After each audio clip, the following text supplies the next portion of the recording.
What's going on YouTube? Trucker Kennedy. I just left my last store in College Park, Maryland. Headed back to Stanton, Virginia right now. I just wanted to give a ride-along view of my trip back. Right now I'm on 495, heading to 66 west towards Stanton. Speed warning.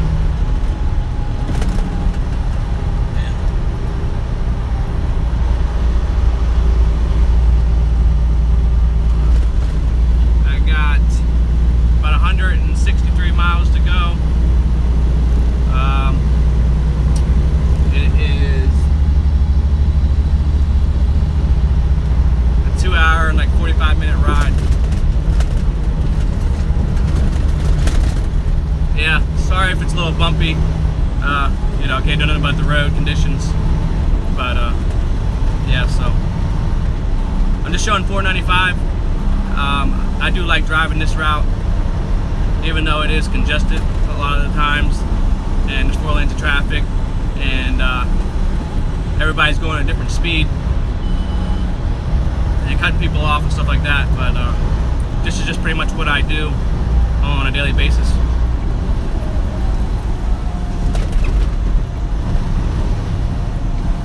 Yeah, kind of just gotta pick the lane that is moving, which this one is not, so I'm gonna get out of this lane, move over to the center lane.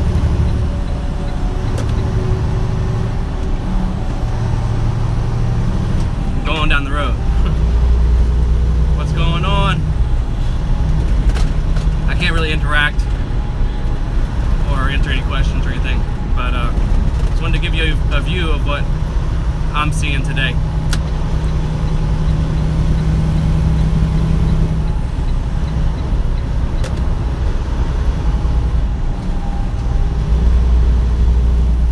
Right now I'm in 495, going west towards Interstate 66. I delivered this morning at Vienna, Virginia, just outside of DC, Washington DC, and then I went over to College Park, Maryland, to my last stop.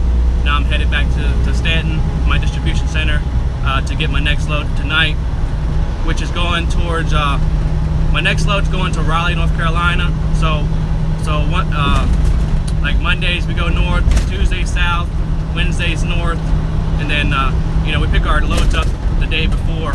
So tonight, it's Wednesday night, but the load is for Thursday, so I'm headed south towards Raleigh, North Carolina, and then my last stop is in Fayetteville, North Carolina. So it's almost a 600-mile trip or load.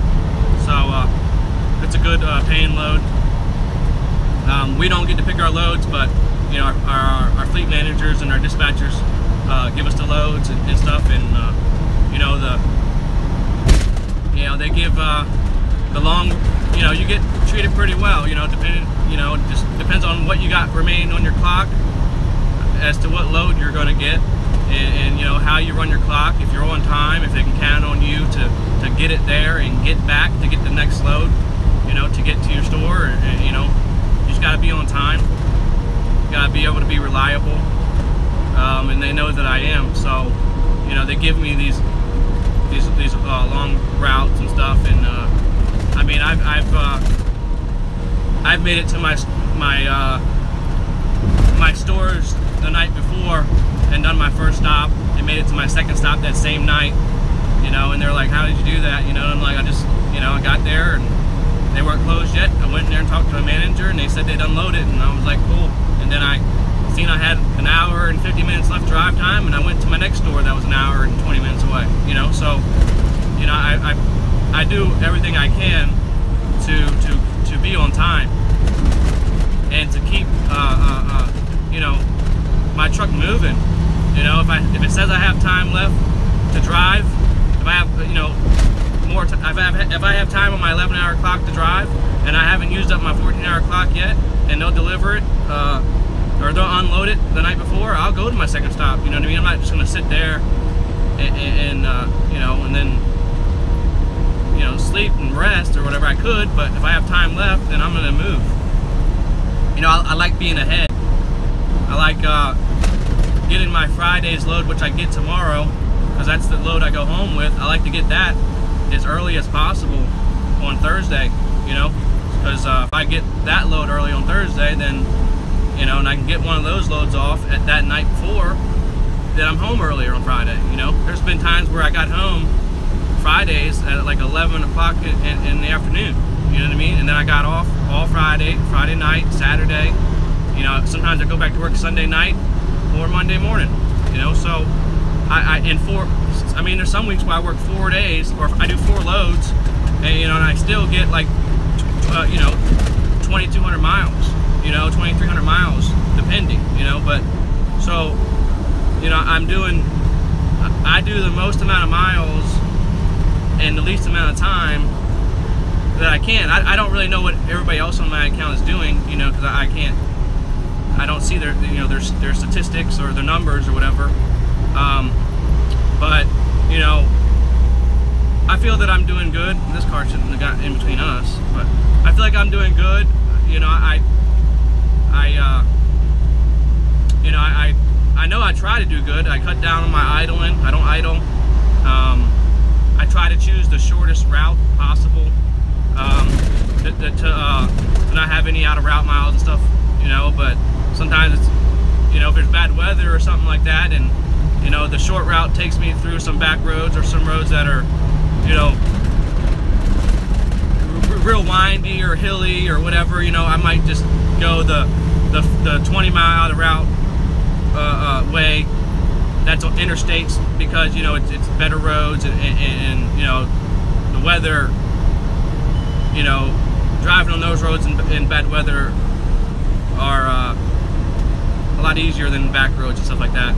So in those situations, you know, I do the smart thing and the safe thing, get my load there. So, I mean, I love driving these trucks, man. You gotta watch out for cars, they'll cut you off, like that one. Just let off the gas a little bit, give a little space, and you know, keep on trucking. Don't let it get to you or bother you. Nothing you can do about it. I'm up in near Maryland right now, so that's to be expected around here, around Washington, D.C. Everybody's in a hurry, whether they're going home or going to work. I don't know where they're going.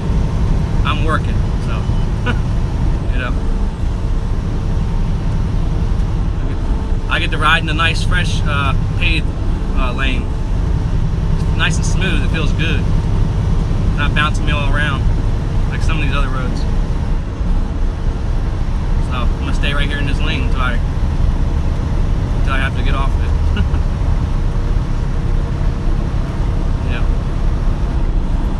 I-495, going to Northern Virginia, or going out of Maryland into Northern Virginia.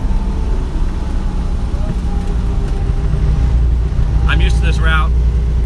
I probably go on this on 495 at least two times a week at least.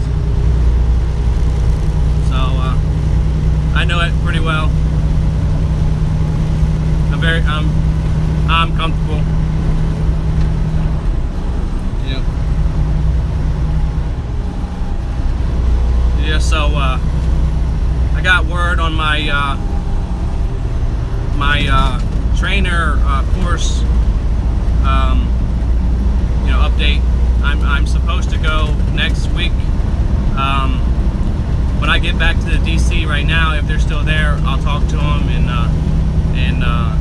see exactly what's going on. But the last word I got is that it'll be this week coming up. Me and another driver are both going to do it. So they're going to give us a load up to Springfield, Ohio, and go for the trainer course and hopefully become a trainer, and also, like I said earlier, get a new truck. That is the ultimate goal. You know, if in a perfect world, I will go up there and be able to pick the color truck that I want and the kind of truck that I'd like, and be able to peel the plastic off the seats and the mattresses. You know, get brand new mattresses and just everything, just brand new truck smell, man. if I get that, I will be extremely happy and thankful. And you know, I want to have a truck that I was the first one in, and I can keep it nice, and I don't got to deal with anybody else's you know, problems of what they did to the truck, or you know, what they, you know, how they treated it. I want to get one from start to finish, and just keep it nice. You know, so that's just what I want. I want to take great pride in my equipment and stuff like that, and just do, you know, the best I can to take care of it. The one I have now, you know, I can probably take care of it a little bit better by getting it washed more.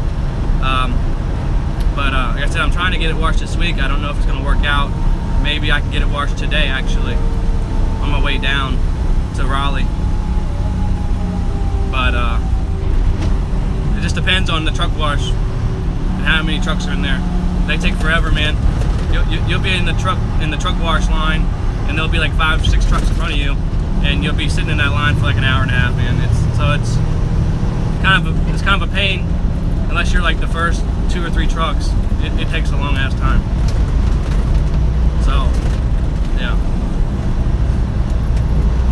Hope everybody's having a good day. Hope everybody's feeling good. Everybody's healthy.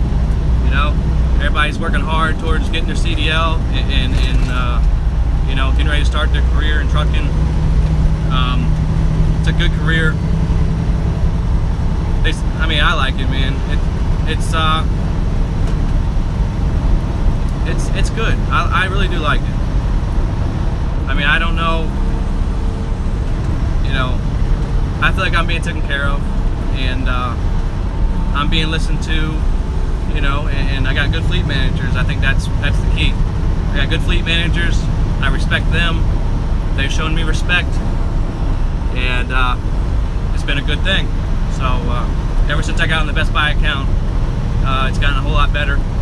I got through the struggle of doing an account that got me in the door, that got me my experience, you know, but then led me to something better. So, you know, I didn't get the Best Buy account right off the bat, you know. So I feel like I worked for this account, and I got it, and once I got it, I'm not taking it for granted.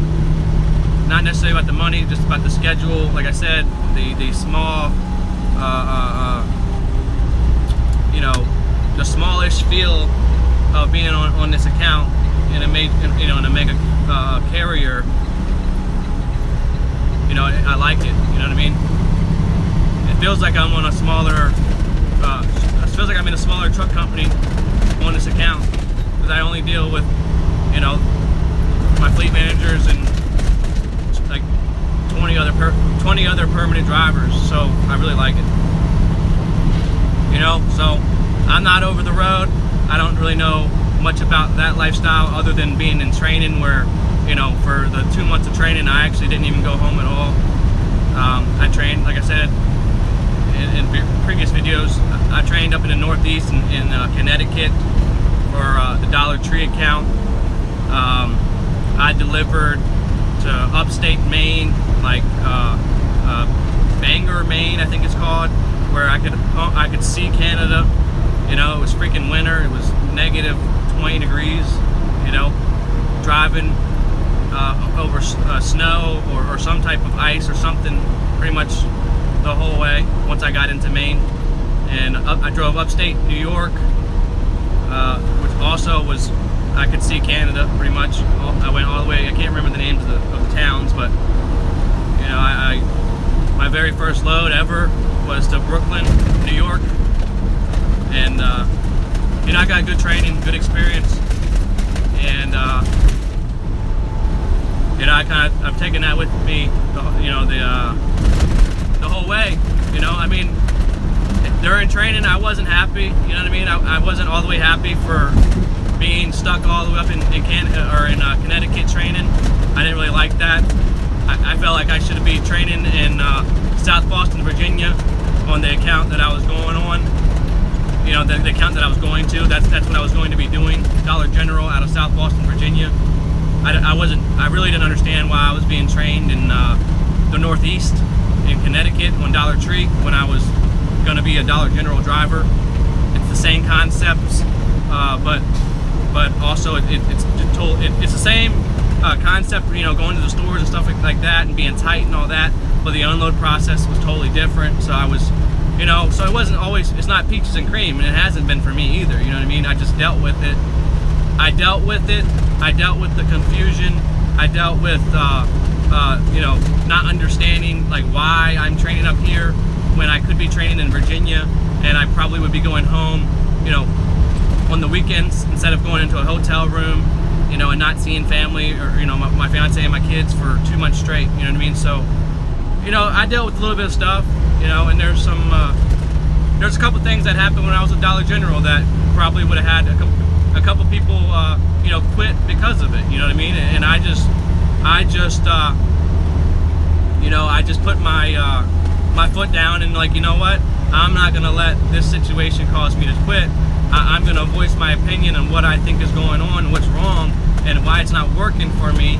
But I'll give you a chance to get better. You know, I'll give it a chance to get better. You know, with Dollar General, you know, I was more, it was more the schedule, and it was more like I couldn't work my way. The harder I worked and the faster I worked, it didn't get me home faster, and I didn't like that. You know, instead of sending me home when like if I'm a day early with all my stuff, and by the time Friday comes, I'm a whole day early, then I feel like I should get my home load. You know, that I should be rewarded by getting home a day earlier. You know, getting home on Friday instead of Saturdays with Dollar General. So that's just the way I felt. They didn't feel that way. They felt like they would just give me an extra load and make me run 5 loads, you know, or whatever. And I'm like, man, that's a killer on your body, because it's extremely hard work. And I just felt like, you know, if I'm doing 4 loads and I'm doing more loads than other people, then I just feel like I should get rewarded with my productivity to be able to, you know, get a little bit more of a friendlier schedule to, you know, to help make my family happier and stuff, you know. So, but they couldn't do that for me, so that's why I didn't really work out there. And when Best Buy called me, I couldn't have been happier. I was ready to make a change, and it happened at the exact right time, and it all worked out in the end. Got a little bit of traffic jam. Freaking sucks. I'm getting ready to be on 66 heading east. There's an oversized load of freaking lumber in front of me. That sucks. I'm gonna go around that one. I'll tell you that right now. Go around. Oh, come on.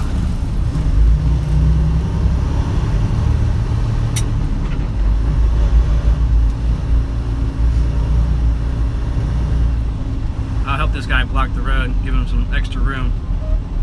These cars will just come out on the left side of him.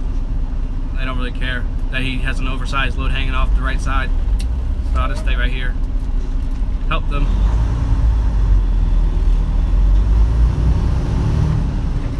This is a congested mess right here in this area. 495, heading to the 66 merger. I got like 3 miles to 66, and it's kind of like this all the way. It's a little bit early for it to be like this. It usually doesn't start until like, I don't know, like 2 o'clock. Right now it's only like 12:45, so it's early for there to be traffic. But what can you do, you know?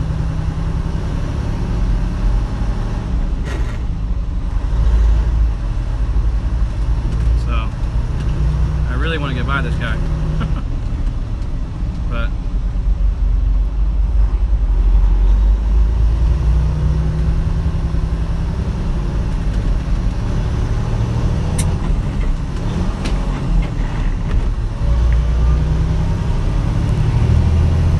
get by him, that way I can get over. I gotta get all the way right. He was gonna be definitely a problem.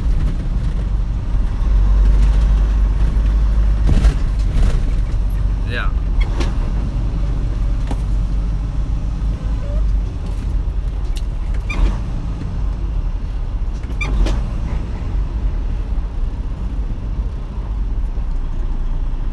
Yeah, you gotta pay attention out here. Traffic stops on a dime. Could be going just perfectly smooth like it was, and then just out of nowhere, just come to a stop. You gotta love driving around Baltimore and Washington D.C. It's it's great. No, I'm just kidding. But another story I wanted to touch on about the Dollar General account when I was there. There was a situation to where I took a leave of absence for a little while, for like 20 days or so. I had to take care of some personal stuff, some family matters, and then I went back with a new truck, with the truck I have now. And the truck, when I got it, it was you know, during the daylight. It only had like 140,000 miles on it, and it, you know, this truck right here, and you know, it was like the best one that I saw out of the selection that, you know, they were offering me, so I took it. And it was one of the only ones that had a manual still. I wanted it. But I started driving it like the next day or 2 days later, and it was raining, and my windshield was leaking. You know, I didn't know the windshield was leaking when I got it. It was, you know, it wasn't raining. It was bright sunny day. You know what I mean? It didn't look like anything was wrong with it. But anyways, when I started driving in the rain, man, I'm driving and I'm like, I feel like I'm getting like drops of water like hitting me, you know what I mean? I'm like, I'm getting freaking wet inside my truck. You know, what the hell is going on here? I think my windshield's leaking, and it, you know, I'm looking and like it's dripping like all down the windshield, and my GPS got a little bit wet, you know, and I'm like moving it and trying to make sure it doesn't get wet, and it still works, but it barely got wet. But anyway, so they sent me to a repair shop in Greensboro, North Carolina, at a Freightliner dealer, and you know, I was there for 4 days. 4 days getting a windshield replaced, and I thought that was extremely excessive. You know what I mean? Like, that's a long time. So I spent that entire week, my first week back from the leave, you know, I did one load, and then spend the rest of the week at the dealership getting my new windshield. Right? And that was at the end of June, actually, end of June last year, that this happened. And so they put me in a hotel room. I think they paid me $50, or maybe they paid me $100 total, I think, to sit in the hotel room. I paid for the hotel room, but they did reimburse me, so I mean, they paid for it. But so I sat in the hotel room for 4 days straight getting the windshield fixed. By the time they got done, it was Saturday morning, and I'm calling my fleet managers on Friday. I'm asking, hey, am I gonna get a load to go home? You know, like, how's this gonna work out? I need to get home. You know, it was the end of June. June 30th is my birthday, and also you know, it's July 4th weekend. You know, at the same time. You know, and I'm a veteran, and you know, for the last 4 years or whatever, you know, I barely had been in America, and been able to enjoy my birthday with my family, and you know, see fireworks and all that, you know, for Independence Day. You know, I'm like, well, so they had me sit at the hotel room for 4 days, got the windshield fixed. Finally, Saturday came. I'm like calling, I'm like, hey, you know, I don't have a load. You know, they're like, we're gonna get you one, whatever. So I finally get back to the South Boston, Virginia, to get a load, and they didn't give me one. So I'm sitting at the distribution center on that Saturday morning with no load. I sat in a hotel room for 4 days straight of that week, and then they wanted me to. They told me that they wanted me to sit at the distribution center for the weekend, which was my 30th birthday weekend, and it was July 4th weekend. So they wanted me to sit for 4 days at the hotel room, get $100. You know, they paid me $100 for that, and then they wanted me to sit, you know, the weekend at you know, in South Boston, Virginia, at the distribution at Dollar General. And I said, I'm like, you know, that's almost 7 straight days, or 6 straight days of me sitting doing nothing and making $100. And now you want me to sit for the weekend on my 30th birthday weekend, and also, you know, the July 4th pretty much weekend. I'm like, and I'm a veteran. I'm like, you know, something ain't right here. So like, you know, I'm like, okay, well, let me try to rent a car so I can go home. Well, South Boston, Virginia is a pretty small town, and you know, all the rental car dealerships were closed. I think I got back to South Boston at like 12:30 in the afternoon. All the rental car places closed at 12, so they weren't open. So I couldn't rent a car, you know. And the problem is like, well, if they had told me when I called them, hey, you're not gonna get a load, you know, I'd been okay, cool. I would have already had the rental car reserved, you know. I would have already had the rental car, you know, and I would have had a plan. But they told me they were gonna get me a load, and they didn't. So I was stuck between, you know, sitting there for another 2.5, 3 days for the weekend, or, you know, bobtailing home, you know. So you know, so I chose to go home. I chose to bobtail my truck home.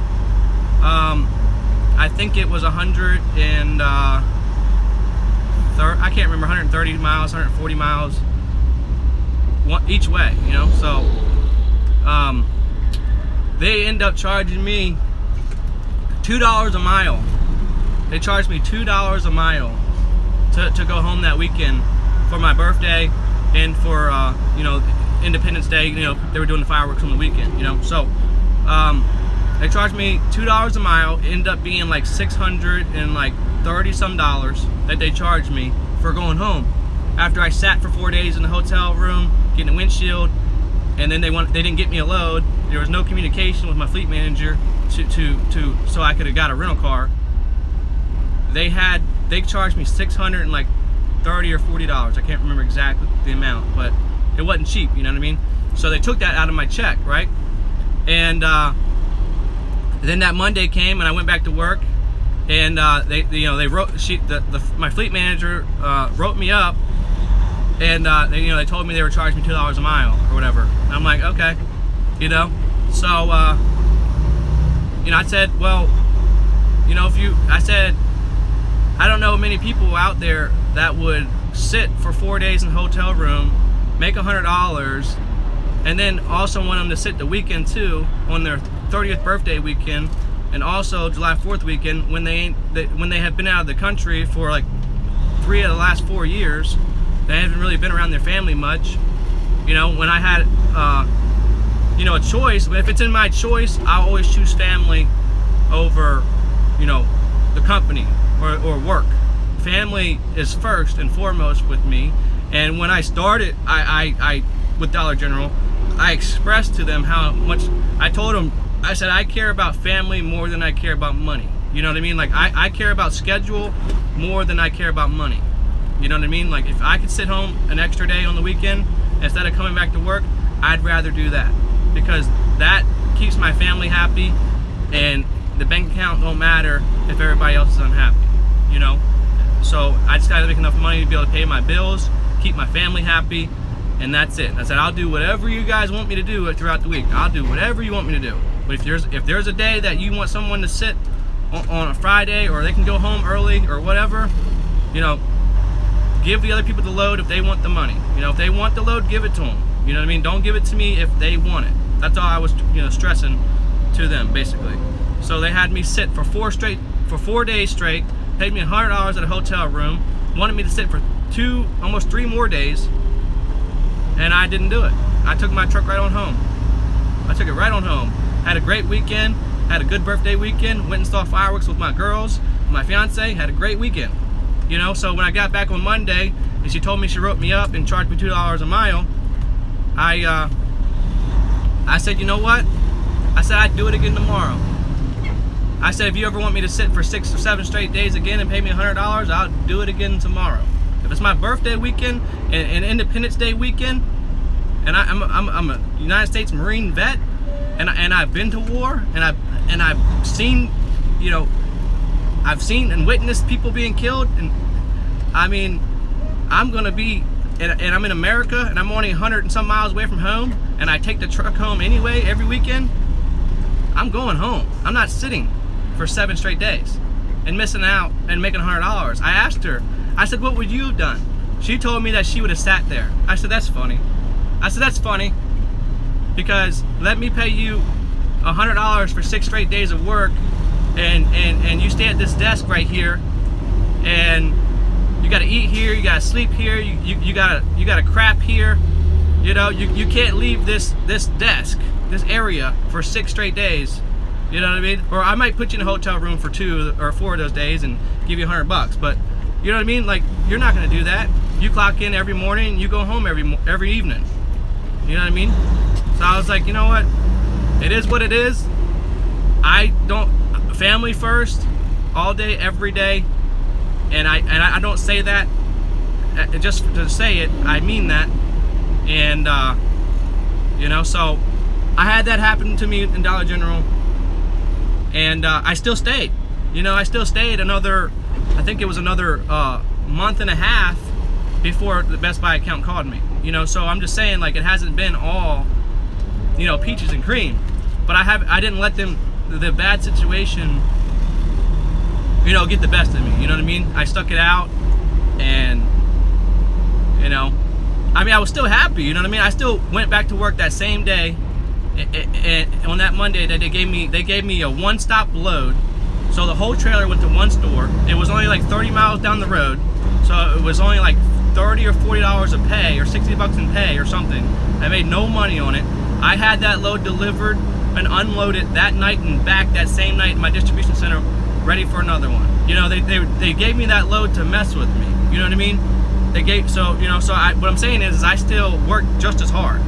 You know what I mean? I still did my 4 loads. Even if they gave me the shittiest loads possible, I still didn't let them get the best of me. You know what I mean? Like, you can do whatever you want to me. You can give me one-stop loads all week. I'm gonna do my one stop and I'm gonna be right back here for another one. You're not gonna break me. You know what I mean? Like, I have a drive and a will that's not easily broken. You know what I mean? I wasn't happy about the situation, but I said, you know what? If it took me losing $640 to drive back and see my family for a weekend after sitting for 4 days, I said I'd do it again tomorrow. Just like that. I said, I don't care how many times you wreck me up. I'll do it again tomorrow. And I meant it. Don't ever have me sit on the weekend again, and don't communicate with me. And don't tell me you're gonna have me a load to go home, and then don't have me a load. And then don't tell me that, you know, that I don't have a load, you know, so I can plan to get home. Don't just expect me, oh, he don't have a load, he'll just sit here in the parking lot. No, I won't do that. I won't do that, because money isn't the most important thing to me.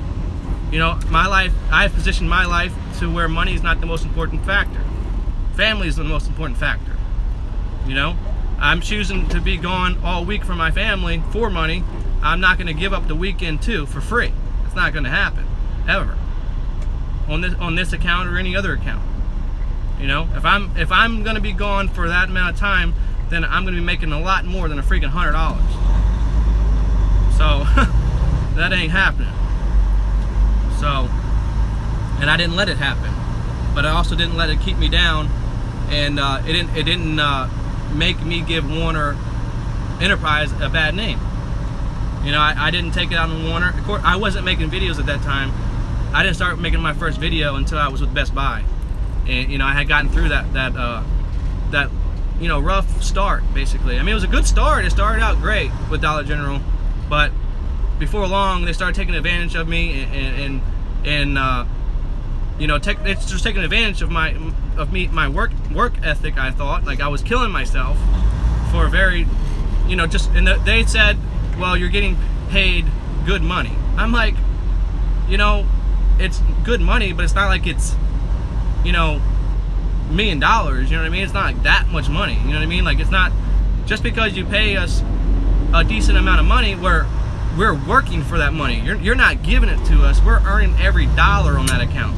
On the dollar accounts, you earn every dollar that you make on those accounts. There's no easy day. You earn your money. So if they tell you that you know, we pay you good money, nah, you don't pay me nothing. I earned the money. I feel like I earned more money than what you gave me because of how hard I worked. You know, so they were telling me, we pay you good money. I said, well, you're telling the wrong person that, because I don't care. You can pay me less money and treat me better. How about that?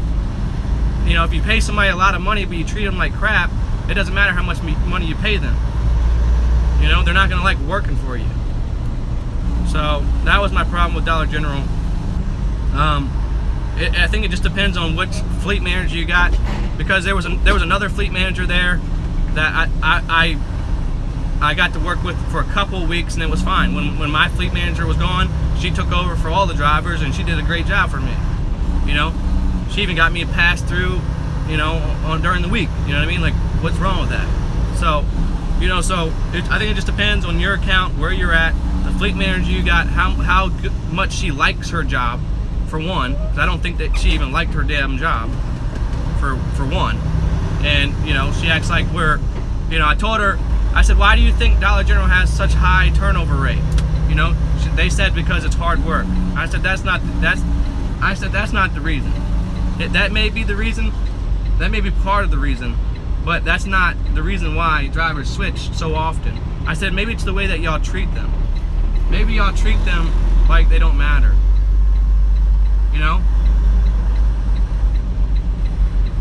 Maybe y'all treat them and take advantage of their work ethic.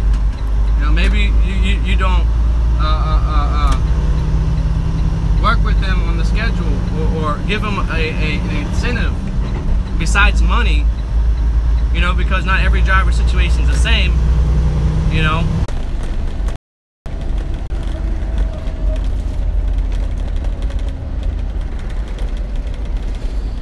Yeah, I don't know what happened. Freaking, it said my phone got too hot or something. But anyways, I don't even know what the hell I was saying. But, yeah.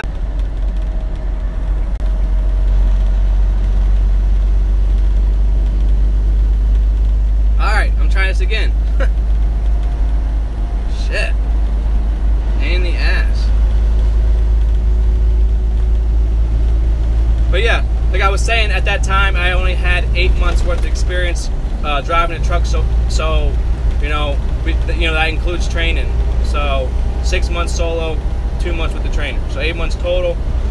So it's not like I had 2 years in to where I could leave and just go to any company I wanted and maybe get a local job. A lot of the local jobs where I live, they want 2 to 3 years experience, minimum. That's what they want, or they want like 200 and some thousand miles of safe driving. So I didn't have either of those things. So I was kind of sticking it out with Dollar General, dealing with some BS as far as scheduling and how they were treating me and stuff like that.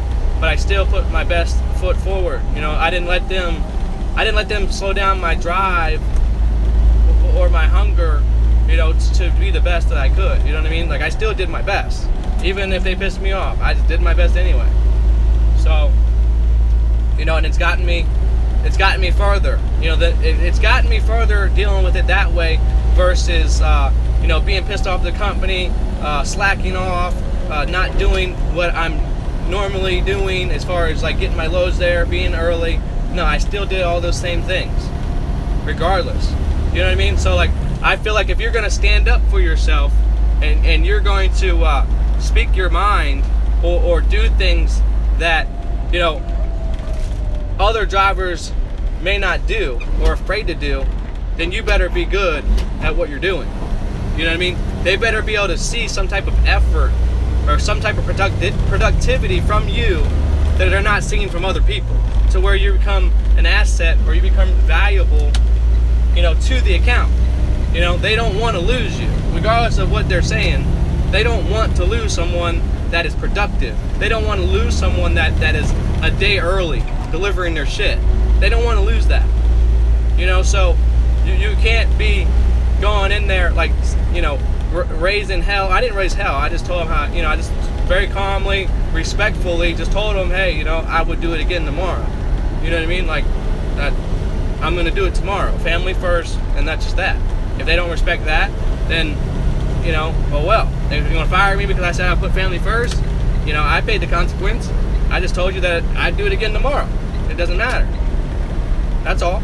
you know, and so I'm just saying, you know, you got to be able to be productive and give them the reason to, like, you know, keep you around too. You know what I mean? You can't be like a slacker and someone that's always late, or you've had accidents or whatever, and then you try to go in there and, like, you know, complain about maybe a schedule, or you know, tell them, hey, I'm not sitting this day or whatever. You know what I mean? You kind of got to be an asset. At least I think. I don't know if I'm an asset, but I think I'm damn sure on my way to becoming one, and I try hard and I do my best. So, you know, I'm sure everybody else does the same thing. I don't know, but you know, I'm just saying. I just know how hard I'm working. I know I judge myself harder than anybody else can probably ever judge me. I'm very hard on myself, so if I feel that I'm doing a good job, and you know, then, you know, I don't really need that many other people telling me that I'm doing good. You know, it is very nice to hear. You know, like I said, I did get Driver of the Month, and that was good, and it kind of showed me that my work ethic and the things that I was doing were good. You know, I was getting rewarded and all that. So, you know, so I was, you know, I'm happy with the effort that I'm giving. You know, so I finally got rewarded. I made it through the hard times and got rewarded with a better account. So, you know, I can't complain right now. And you know, sometimes you gotta go through hard times to get to the good times. You know what I mean? You can't just expect to come out here and just have everything you want straight out the gate. You know what I mean? You can want it, and you can let them know that you're striving for it. You can let them know that, you know, this ain't gonna break me. You know, whatever you're doing to me and you think it's gonna break me and tear me down, it's not gonna tear me down. It's only gonna build me up and make me come back stronger. You know what I mean? Like I said before, you can knock me down, but I'm gonna get back up, and I'm gonna come back harder, faster, stronger, you know, ready to go. You know, I've said that in the past, and I mean that. You know what I mean? Like, that's a mindset of